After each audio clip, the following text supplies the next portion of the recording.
Good afternoon, dear students. See, in the last class, we have discussed about the different measures that are used to evaluate the goodness of a test condition. Okay, so that is we have seen what is entropy and then Gini index and then classification error.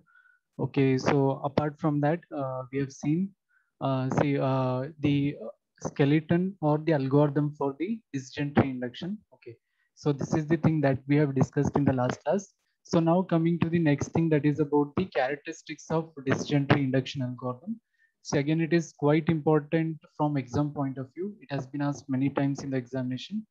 So here we have got some of the characteristics. Those characteristics, they are going to indicate both the advantages and disadvantages of decision tree induction. Okay, so with the help of these characteristics, we will be explaining the advantages and disadvantages of the decision tree induction algorithm here. Okay, so first characteristic is about the what kind of approach it is.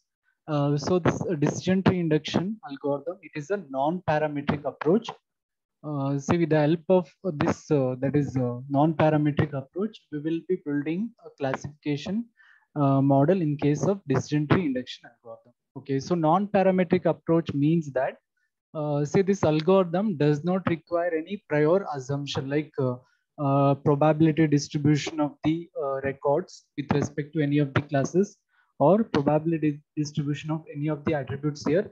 So such kind of knowledge is not required here for constructing a decision tree or building a model. So it is a non-parametric approach. So this decision tree induction algorithm, so it is a non-parametric approach here for building this classification model or for constructing a decision tree. So it means that see, this algorithm does not require any kind of assumption here regarding the type of probability distribution. So probability distribution of the classes and probability distribution of the records with respect to attributes. See, this kind of knowledge is not required in case of decision tree induction algorithm. So because of this reason, decision tree induction algorithm is called as a non-parametric approach. So second one is this decision tree induction algorithm. See, in this, see, finding the optimal decision tree, see, it is a NP complete problem.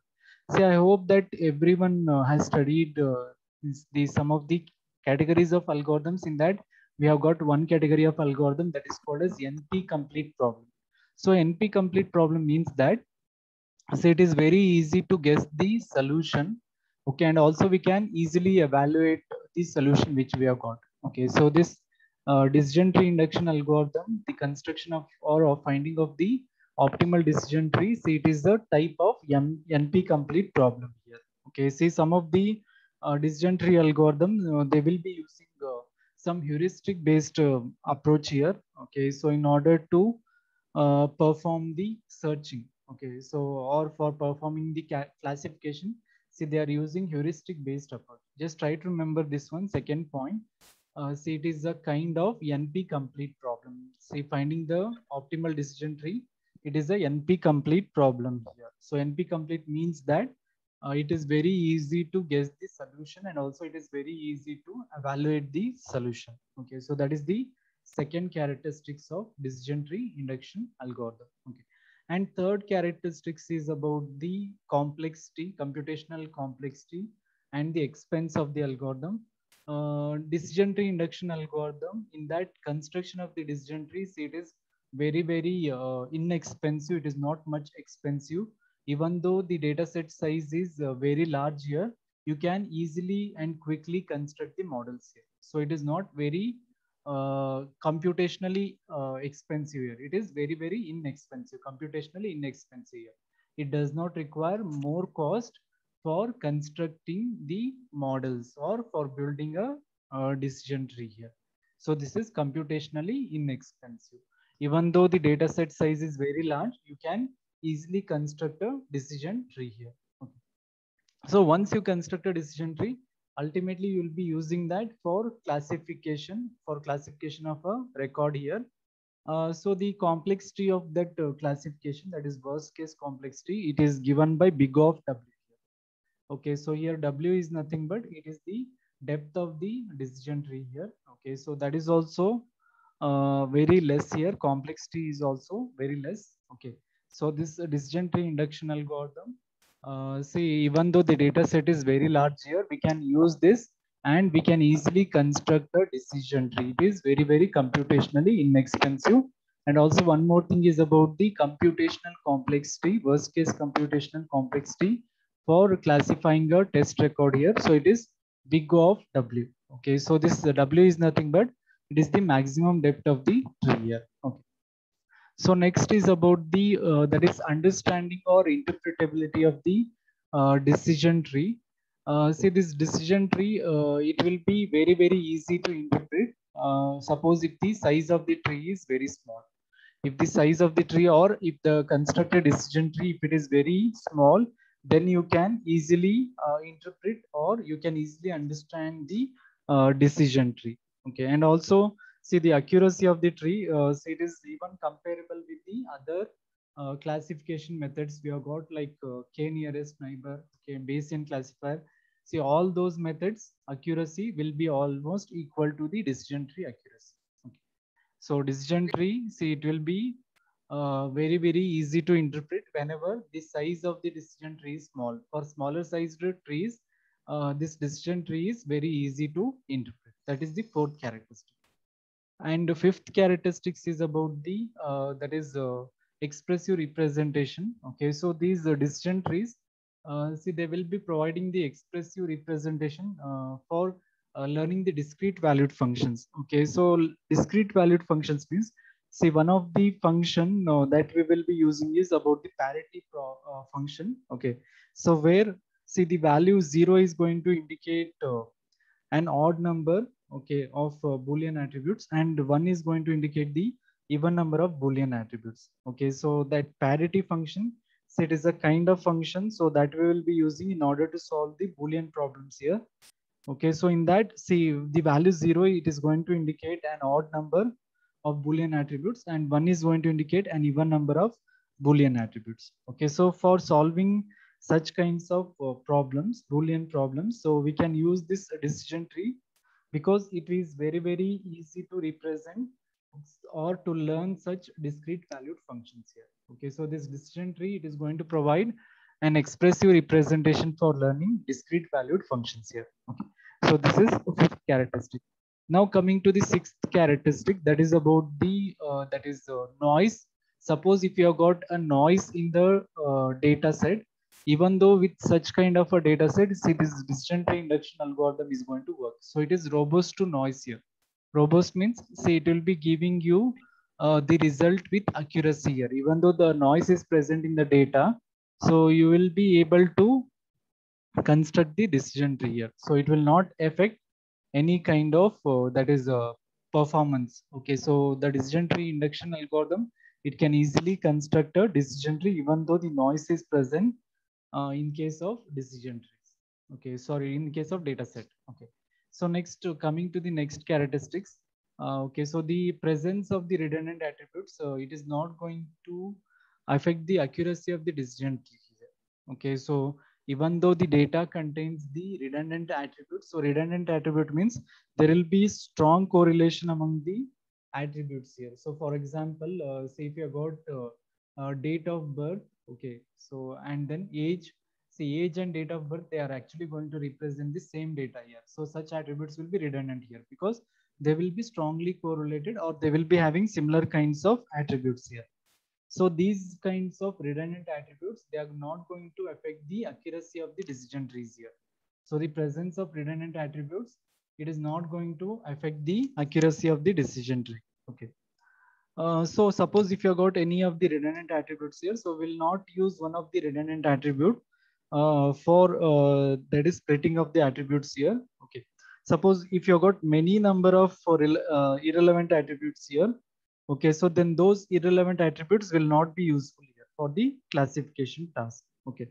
So if you got redundant attributes, so those redundant attributes, in that case, we can leave some of the redundant attributes while constructing a decision tree. Okay, suppose if you got many irrelevant attributes, then those irrelevant attributes will not be useful for the classification task.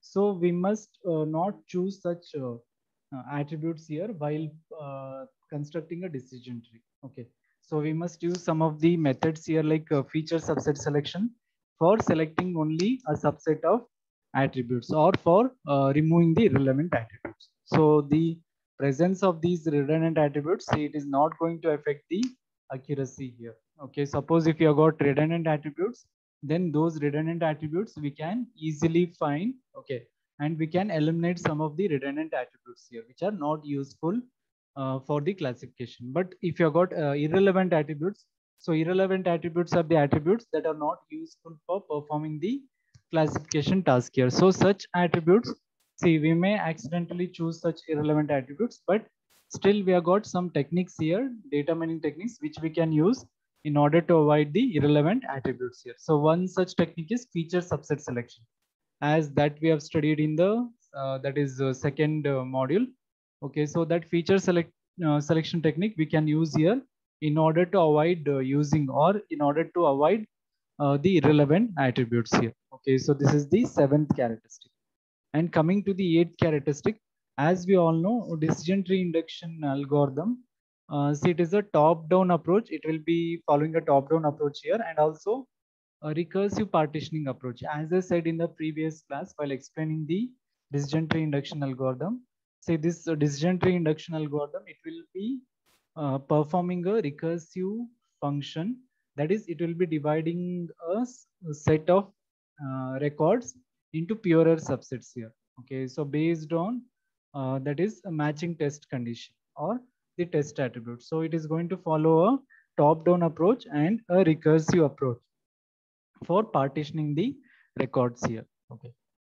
So as we go down the decision tree, that is from root to the leaf nodes, see, number of records they are going to reduce here. Okay, suppose if you have a less number of records, so then you will not be able to that is classify the records correctly. If there are less number of records present at the leaf node, so you're not able to take the decision here. That is regarding the class level assignment. Okay, so that is one of the disadvantage here. So as you're going to follow a top-down approach and recursive approach for partitioning the records here, as you move from the root node to the leaf node, the number of records they are going to reduce towards the leaf node. So if there are less number of records, then it will not be very accurate for the assignment of the class levels here. So we are not able to take the decision regarding the that is assignment of class levels. Okay, so this problem, see, it is called as data fragmentation problem. So data fragmentation problem is nothing but, see, as you move from the root node to the leaf node, the number of records which are present towards the leaf, they will be very less here. Okay, so since there are less number of records, so you're not able to take the decision regarding the class representation of the nodes or regarding the assignment of the class levels here. So this is called as a data fragmentation problem.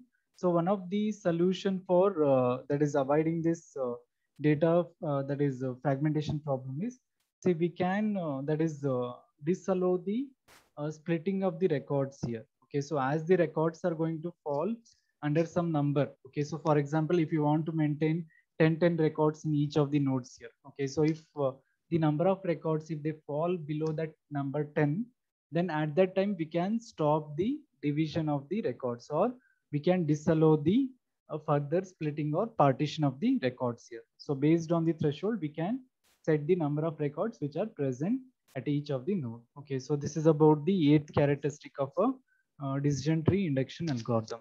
Okay, so now coming to the next one, that is ninth one. See, in some of the decision trees, same subtree, it will be present multiple times. So for example, so see here, we have got this subtree that is containing the splitting attribute, that is Q and S. Okay, so with the class levels, that is 0, 1, 0. The same subtree, it is present multiple times here. So here also, in this part of a subtree, it is again present, same subtree, that is QS and label 0, 1, 0. Okay, so this is a subtree that is containing the replicated that is data. Okay, suppose if you got see replicated data in your sub tree, then at that time, see, it will be quite difficult to interpret your tree.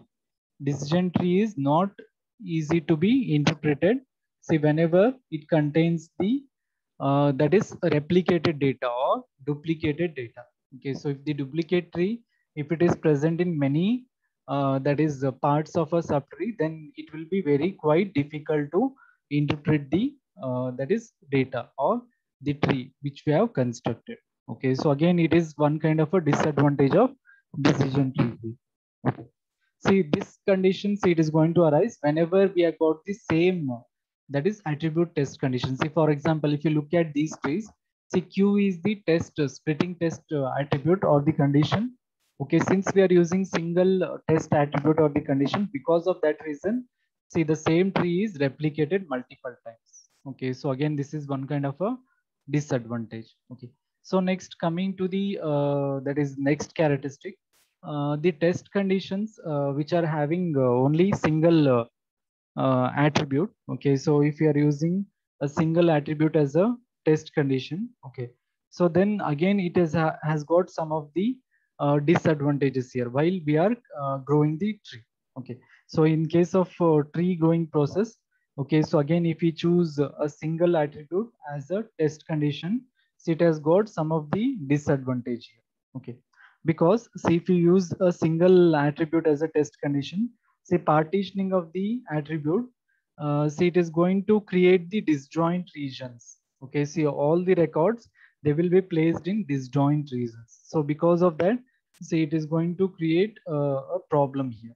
Okay, so whenever you choose only a single test condition or the attribute for splitting the records here, so it will be creating a disjoint regions. Okay, so because of those disjoint regions, again, see, there will be some kind of border that will be built between those regions. Okay, so you'll not be able to interpret the decision tree correctly. So again, it is one kind of a drawback of a decision tree. So because of choosing only single attribute as a test condition, okay, so at a time, so it is going to create the disjoint regions. Okay, these disjoint regions will be having partitions or the boundaries here. Okay, so because of this, again, it is quite difficult to interpret the decision tree. Okay, so now coming to the last that is characteristic of decision tree. So here, in case of decision tree, as I explained in the last class, we will be using some of the impurity measures, okay, for measuring the performance of decision tree induction algorithm. See, this choice of impurity measures, it has got not much that is impact on the performance of decision tree induction algorithm. You can choose any impurity measure, whether it is Gini index or entropy or classification error. So whether you choose any of these, it has got same effect. Okay, so it will not change the performance of decision tree induction algorithm to a larger extent. Okay, because all of these that is the impurity measures, they are consistent here. You can choose any of the impurity measure for measuring the performance here. So it is not necessary that you need to use Gini index only, or you need to use the entropy or the classification error. So you can use any of the that is the impurity measure for performing the classification. Okay, so this is about the characteristics of the decision tree induction algorithm. Okay, so I'll just show it again. So see here, decision tree induction algorithm. It is a non-parametric approach here for constructing a classification model, because this approach, it does not require any of the assumptions regarding the probability distribution of the records with respect to any class or attribute here. So because of that reason, it is called as a non-parametric approach. Okay, and second one is about the kind of problem. So this decision tree induction algorithm, so it is NP complete problem here. Okay, and the third characteristics is about the computational complexity. See, this decision tree induction algorithm, it is not much computationally expensive here. You can easily construct a decision tree even though the data set is very large here. Okay, and the worst case computational complexity of this algorithm is big of W. So here, this W is nothing but the maximum length of the tree. Okay, so this is third characteristic. Now coming to the fourth characteristic, suppose if the size of the decision tree is very small, you can easily interpret the decision tree. So you can easily understand the decision tree here whenever the size of the decision tree is small. Okay. And one more is about, see, this decision tree, we can easily use here with the that is discrete valued functions. So you can usually use them for representation of these that is learning of discrete valued functions. Okay, so sixth characteristics is about the robustness. Say suppose if the data set contains the noise, if the noise is present in the data set, this decision tree induction algorithm, even it is going to work with that data set. Okay, so it is very robust to the presence of noise here. Okay, and the next is about the redundant attributes. See this decision tree induction algorithm. See, even though the redundant attributes are present in this data set, okay, so it is not going to change the accuracy of the decision tree. So it is going to give you good accuracy, even though the data set contains the redundant attributes. Redundant attributes are nothing but the data attributes which are very similar to each other. Okay, so which are highly similar. So such attributes are called as redundant attributes. Even though the redundant attributes are present in the data set, it is not going to affect the accuracy of the decision tree. Accuracy will be same as it is. Okay, suppose if the data set contains irrelevant attributes, then we must take some of the measures here. Like we have got one of the method called feature subset selection that we can use in order to choose only a subset of attributes here. Okay, and next is about the that is the disadvantage. So see here, this decision tree induction algorithm, as we know, it will be following a top-down approach, and also it will be following a recursive partitioning approach. Say, as we are following recursive partitioning approach towards the leaf node, in some of the decision trees, there will be less number of records present. Okay, so as you traverse from root node to the leaf node, some of the trees, they will be containing less number of records. So if there are less number of records, then you will not be able to take the decision regarding that is assignment of a class label here. So since there are less number of records, so you are not able to take the decision here. So we must use a method called as a threshold here. By setting the threshold, we can easily maintain the minimum number of records here. So if the records are falling below that threshold, we can avoid further splitting of the records. Okay, so for example, if you are setting the number of records as 10, then each of the leaf node must contain exactly 10 number of records here. So by avoiding that, okay, by avoiding or by that is removing the further splitting of the records here, we can easily that is maintain a correct number of records at each of the node here.